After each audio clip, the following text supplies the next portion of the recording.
All right, welcome back to the Copywriters Podcast with your host, the world's greatest copywriting coach, David Garfinkel. David, how you doing today? Nathan, I'm good. How are you?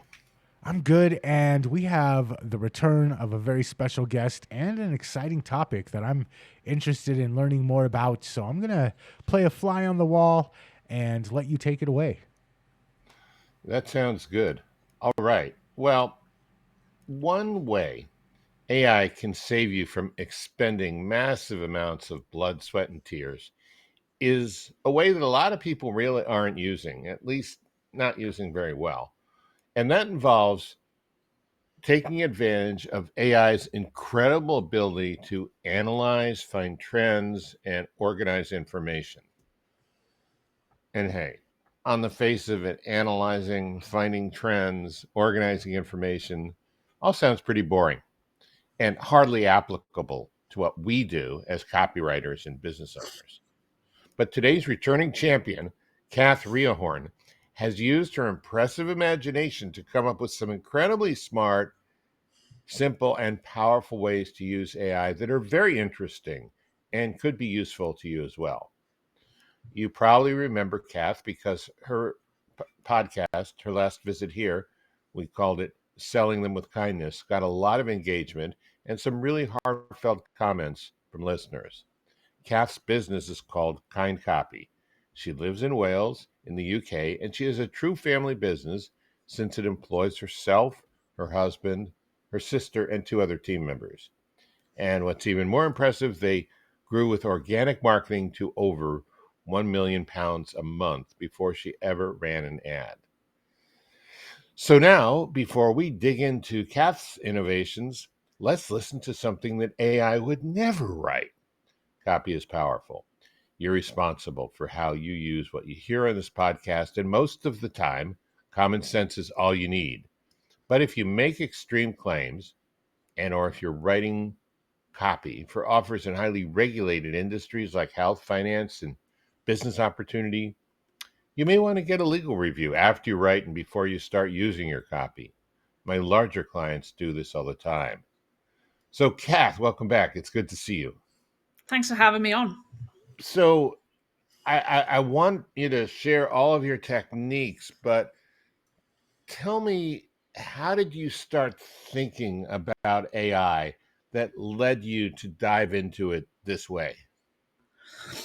The truth of it was that when AI first came out, I, like lots of copywriters, tried to engage with it and found that when I used it as a creative tool, the stuff that I was getting back from it required so much prompting to get anything halfway decent that I was dismissive of it.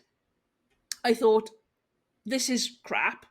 I also felt frustrated that I was spending so much of my time prompting a machine to create something that I didn't even find difficult in the first place. I felt like this is just such a waste of time to be coaxing this creature to do something that I could do in half the time and twice as good.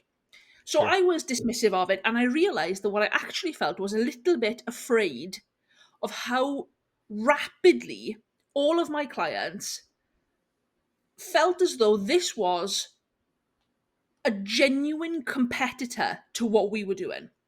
So the perception in my market was that they could continue to pay me a significant amount of money to do this job or get this almost free thing that they perceived was almost as good. And the truth was that this came about initially because I think people perceived what we did as much more accessible than I perceived it to be. And that was threatening initially. So I was dismissive of it. I thought this is a lot of rubbish. Any halfway decent writer is never going to be using this tool. This is great if you can't, you wouldn't know good copy if it fell on your foot. But I actually was really wrong about that.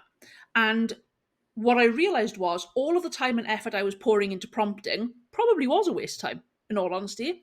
But it was because I was trying to make the robot do a creative thing, which isn't what they're great at.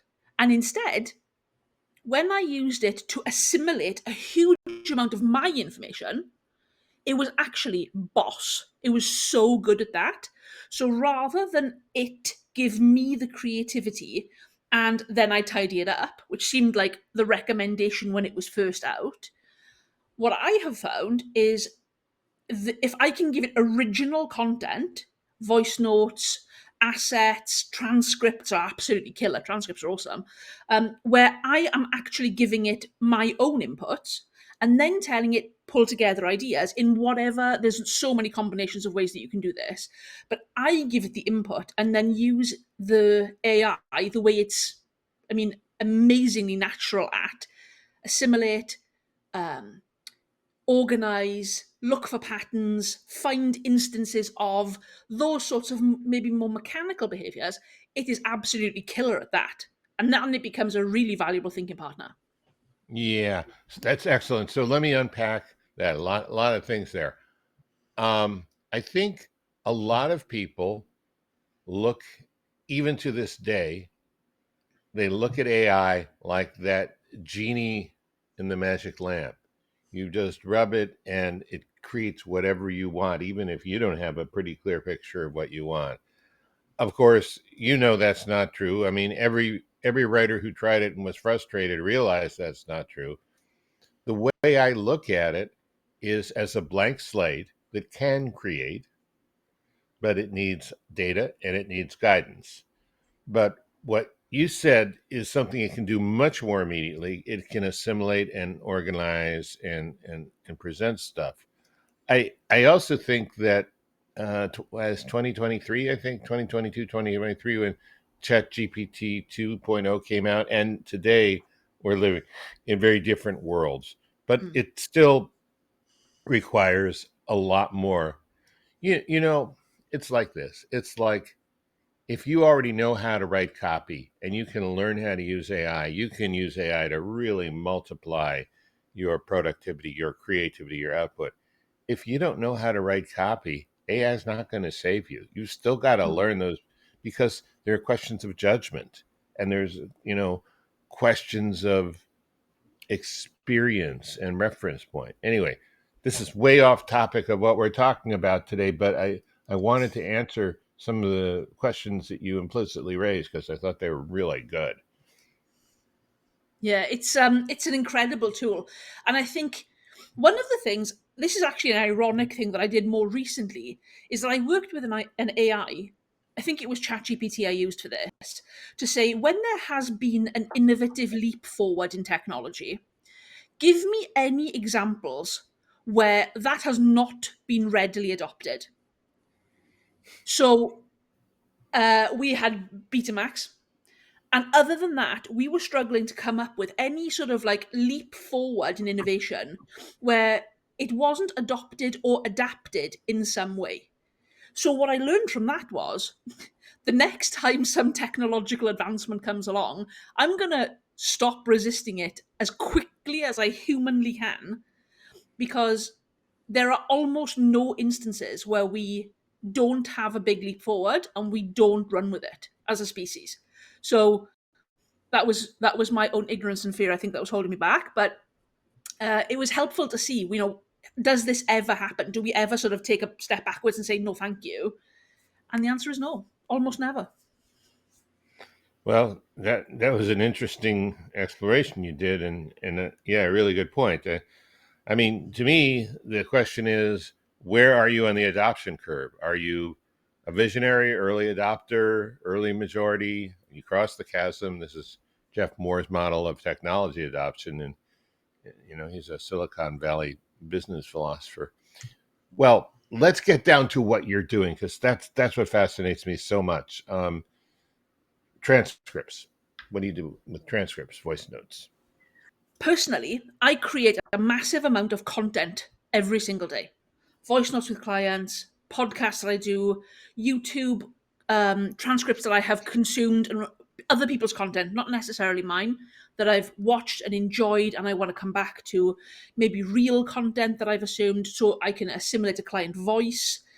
I take all of those transcripts, and probably the three that I use most often are podcasts, trainings, and consultation calls. So that's all my original content.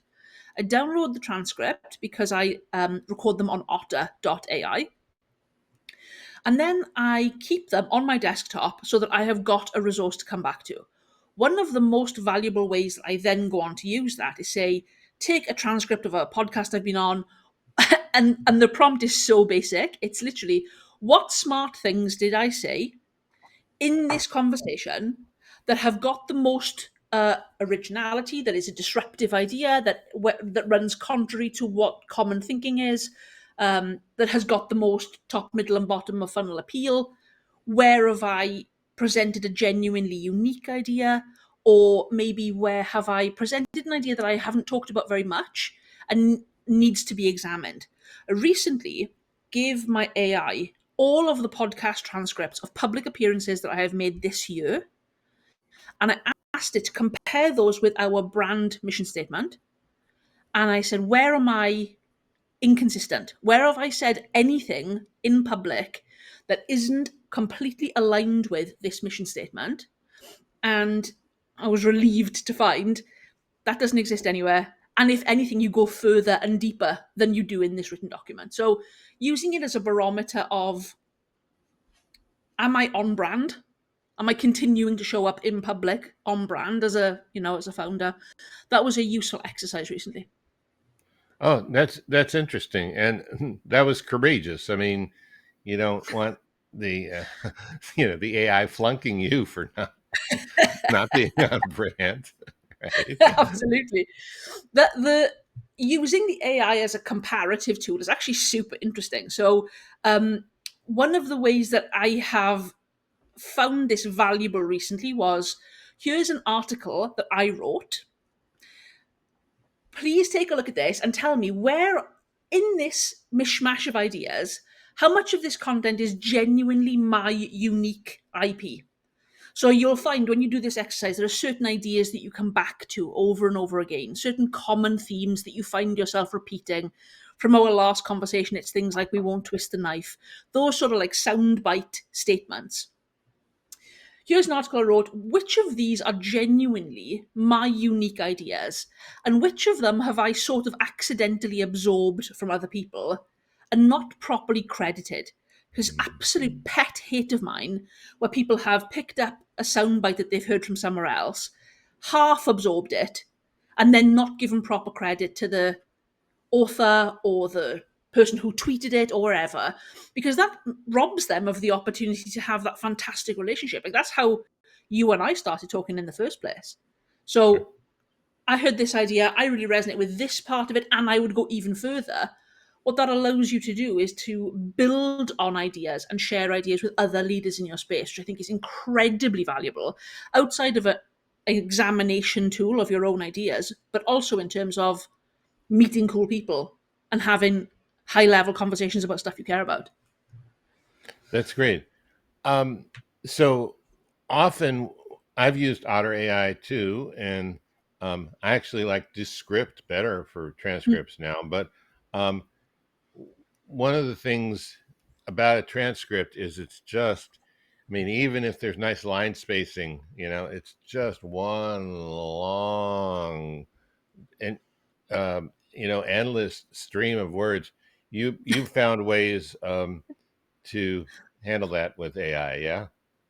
Yeah, and the simplest way is you upload the transcript as a TXT file and simply ask it, read this document and organize it into subheadings that make it easy to skim read. So even if you don't even intend to send that to the client after the call or the consultation or whatever it was that call was about, you've got it for your own records, just as a reminder of almost bullet points. These are the things we talked about. And actually, as a source material, that becomes really useful then for things like short form content, where you Mhm. can repurpose that into tweets and schedule them, or develop a LinkedIn post, or even use it for your own practice and think, what are the common threads and patterns that come up when I have conversations with clients or prospects or colleagues in this space? What are the emotional beats in the market right now that you can see really plainly when it's written as headings? Oh, that's great. That's great. So not everyone is a clear, linear, curated uh, communicator. People have a lot in their mind sometimes, and they aren't shy about sharing all of it. And sometimes it's kind of hard to make sense of what they want. How do you use AI to deal with that issue? Yeah. This is probably one of the secret use cases that I think everybody keeps under their hat. I love written communication with my clients. I prefer asynchronous comms. I don't want to be on meetings all day. And when someone starts voice noting me or giving me verbal instructions, my brain just switches off. I've started thinking about something else and I've missed half of it. When it's 3 o'clock in the afternoon on a Friday and you've got client communication to go through, whether that's in your Discord channel or Slack, if it's in your voice notes, in your WhatsApp, um, I'm European, so we use a lot of WhatsApp over here. The mishmash of communication can get in your head. One of the most effective that I will never admit to any of my clients is I just copy and paste the conversation into an AI and say, right, what are they asking me? I can't. This is such a jump around jumble of ideas. It's important that I've got all the key points, that I've addressed all of their worries and concerns, that I've got a clear list of questions, strip out all the fluff, all the dross, all the crap, and just give me a list of questions, um, and make sure I haven't missed anything. And then I'll answer them and say, "Have I covered everything they wanted to know?" Because by then my brain is fried, and that's been a really useful one. Saved me a couple of times. Is it hard? Is it hard to find the exact wording for the prompt, or does the AI kind of get it when you ask it to do that? In my experience, talking to the AI, the most effective way to do this, I think, has become voice notes. So asking it a question the way that I would ask you a question. And what it's helped me to do is think in a linear way. So I've got a bit of a bumblebee brain. I can be all over the place. I've got ADHD and I'll hop from idea to idea.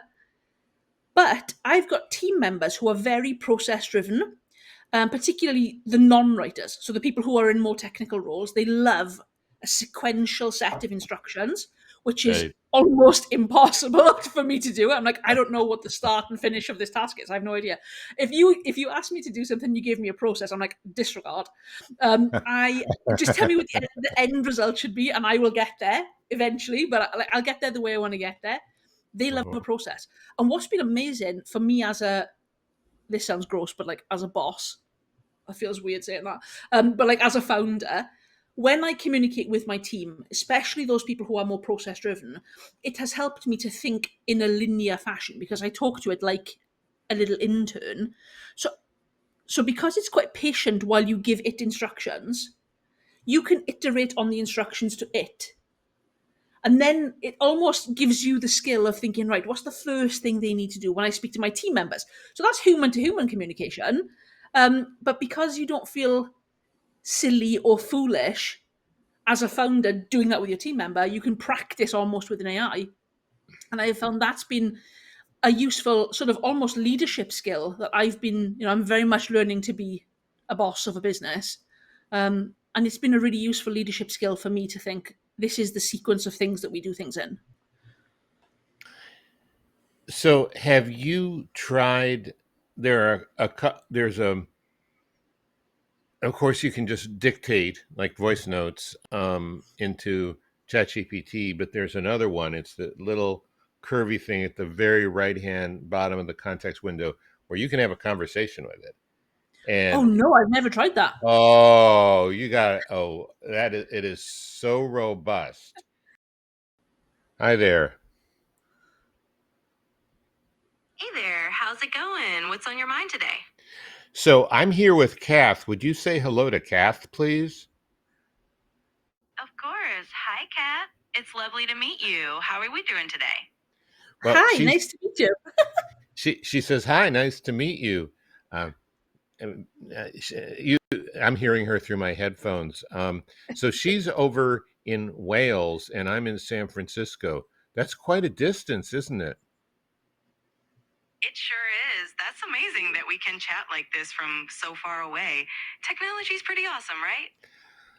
Awesome. That's right. Okay, I got to go. We got to get back to our podcast, but I thought I'd bring you in as a surprise guest. I'm honored to be a surprise guest. Thanks for having me, and have fun with your podcast. Talk to you both later. Hi. So that's really cool. And one guy that I follow his podcast. He's his name is Nate B. Jones. He's incredibly um, technically aware and very clear. Um, he's kind of speaking to enterprise people and people on the tech side, but I can follow him, and I'm not either of those things. Um, he said he used that particular mode to talk through a book he wants to write about AI. I mean, it has all of the powers of this podcast is about what you're doing. I gotta stop here, but That's cool. No, do you know what? That actually does tie in pretty well to what I'm doing, because one of my favorite use cases of AI is something that I do every single week on a Saturday. I am an avid note taker, and I think I spoke to you about this before, about how the real value in AI is giving it genuinely human created content and then getting it to deal with the volume of content you're giving it. I'm an avid note taker, and I take obsessive Apple Notes in my phone. That's my journal. mhm. At the end of the week on a Saturday morning, I export all of my journal notes into a Google Doc. So I have that going back to about March now. And I have recently learned that if you also have a sub one for the month, that's helpful as well. Giving the AI the journal notes and asking it to look for patterns of productivity and happiness and relationships, and where does my marriage need attention, where does my work need attention, what am I ignoring, what plates have I stopped spinning, what was I excited about last month that I've kind of ignored. That kind of conversation is something that I do every week to align myself to a productive and happy business. I've been doing that now since March, but I didn't know that it had that conversational mode on it. So I could imagine, like, this is basically my Saturday morning as I sit with a coffee and I have, 2 hours of chat with my pal GPT. That's a perfect use case for this exact exercise. Let's unpack the week. Oh, that's great. I can't wait to hear how it works for you. There's one kind of personal thing that you offered to share regarding your mom, and I'd love it if you would. Would you care to? Yeah, I'd love to do that. And I think this is going to be really valuable for anybody who has got an aging parent, or perhaps is in a carer role, or has got a young kid. My mother is 80 this month, and last March or April, she had 2 massive heart attacks, and it was really touch and go. It was quite scary at the time. It obviously required a lot of change in our lives. So I've got my sister who works in the business, and I've got 2 nieces. There is a family group chat with the 4 of us where we daily update how she's doing. And this is just a really casual log of her mood and what she's eaten and how her medicine is. It's really mundane, normal medical life stuff. One of the most valuable, potentially life-saving use cases of AI for me is once a month I export that group chat as a TXT file, feed it to ChatGPT, and I ask it to log a timeline of her mood, her health, her physical health, specific symptoms. And I ask it, give me a timeline of dates and specific attributions on who said what. So from the group chat, because everybody's got a name attached in the group chat, you can see, certain patterns of worry coming from my sister, or certain patterns of interventions and practical support given by my niece, for example. And that's been super useful in terms of, should we have a conversation about water pills? Should we go back to the nurse and speak to them about this pattern? And the reason why I think that's such a valuable thing is because it's time stamped. So if there's ever an instance, God forbid, hope I never ever have to use that document ever. But if there is ever a need to show, here's a trend, here's basically the patterns from the last 12 months of her care, her mood, her attitude, what's going well, what's not going so well, who she spent time with, how does who she spends time with affect her mood, and how can we get her among people who lift her more often, things like that. are the sorts of interactions that you can have when you've got this massive amount of data, especially when you're still in it. Like, the reason why an AI is so valuable for this is because there's just four of us. And when you have these potentially quite emotional conversations as a family, you can over-report the negative, and you can dwell. And because there's four of you and you're so close, you end up sort of negatively spiraling around an issue that perhaps you're overly concerned about. So, like, is I this really something to worry about? Is such a I valuable, powerful question. I went through something so similar 4 years ago. There were essentially four of us, family or para family members, um, and my mom. She didn't have a heart problem; she had dementia, and it led to her death. Um, and you're right; you get so in it, you cannot step back and take a look, and even to have the AI be a second brain to say, well, here's what happened, and this looks like when you do this, this will happen, and you might get a better outcome. And it's all laid out for you in the document. I think that's wonderful. I think it's great. It's reassuring, actually, because it's so non-emotional. My dad had Alzheimer's and died from that, and I wish we had had something like this at the time, because we were tracking things like, you know, he's disappeared, he's gone missing, he's lost his car, things like that. And you can you can get so bogged down in the negativity and the worry while it's live that you completely lose perspective on, is this getting worse or are we just tired? I'm going to add to that because it's also applicable to client work. A lot of times when we're caught up in our emotions, we're seeing things through our emotions. We kind of get a myopic view of what's going on. And a lot of times with client work, we can get caught up in our emotions. We can get caught up in what's going on in our life. We can have something triggered on a call that sends us down a mental path, and we'll end up missing things there as well. So the real world example of this, and then also how you tied it into what you've been doing with your client work, having a non-emotional analytical framework to re-examine things through, both in personal life and in client work, is just an amazing tool. And I definitely think that not enough of us are using it that way yet. I would say so. Yeah. Yeah, it's been a real, it's strange to say, but it's been very comforting in that respect, because it's so measured and it's not overly reactive. One thing I do worry about with that is it can become a bit of a yes man if you're, I don't know if you've noticed, but it can stoke you up a little bit too much sometimes.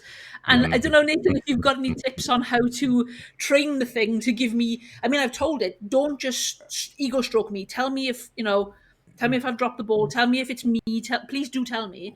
But What I've beyond instructing it, have you found a way? what I've noticed is it'll gas you up. It'll treat you like a needy boyfriend who's afraid to disappoint you. And so generally what I do is I instruct it. I say, hey, don't just tell me what I want to hear. Push back. Let me know if there's anything that I'm missing. And just that right there. Don't tell me what I want to hear. Push back and let me know if there's anything that I'm missing. Usually it'll push it back into the, okay, I'm not afraid to offend you. But I think it's just the nature of humans. We're all so afraid of being offended nowadays that the people that programmed it were like, don't offend people because they won't come back and use it. So you have to instruct it, hey, it's okay to offend me. Yeah, I'm not going to melt. That's as far as I've been able to get with it as well. Don't blow smoke, essentially. But sometimes it gives you quite an attractive view of whatever you're talking about, and then I'm not sure if I'm like, this makes me feel pretty good. I feel like I'm doing pretty good. Yeah. But yeah, it's been a game changer. Like implementing it like this as a soundboard once a week, almost like a medical account once a month, and a daily assimilate all these ideas for me and pull together all these threads on the daily. That's probably been the most effective cadence that I've found this year, certainly. That's very good. All righty. Well, thank you so much. You really took my mind to a different place with what you're saying. I thought this was kind of going to be a laundry list and it'd be interesting and useful, but this is quite an exploration of human consciousness, actually. And one thing I was thinking is that feeling people, and a lot of writers are feeling people. We don't. We think we need more feeling people in our lives, but maybe what we need is more analytical people who won't attack us for being feeling people, and um, and you can certainly use the AI in that way. Yeah. Before we're out of here, Cath, if people want to connect with you, maybe follow you, what is the best place to do that? You can find me on Instagram at KindCopyUK, or you can find me on X at KindCopy. All right. I recently followed you on Instagram. Great follow. We will make sure to include both links in the show notes for this episode. If you enjoyed this episode, if you want to find more about Cath, you can find that over at copywriterspodcast.com. And until next time, we will catch you later. Catch you later. And thanks again, Cath.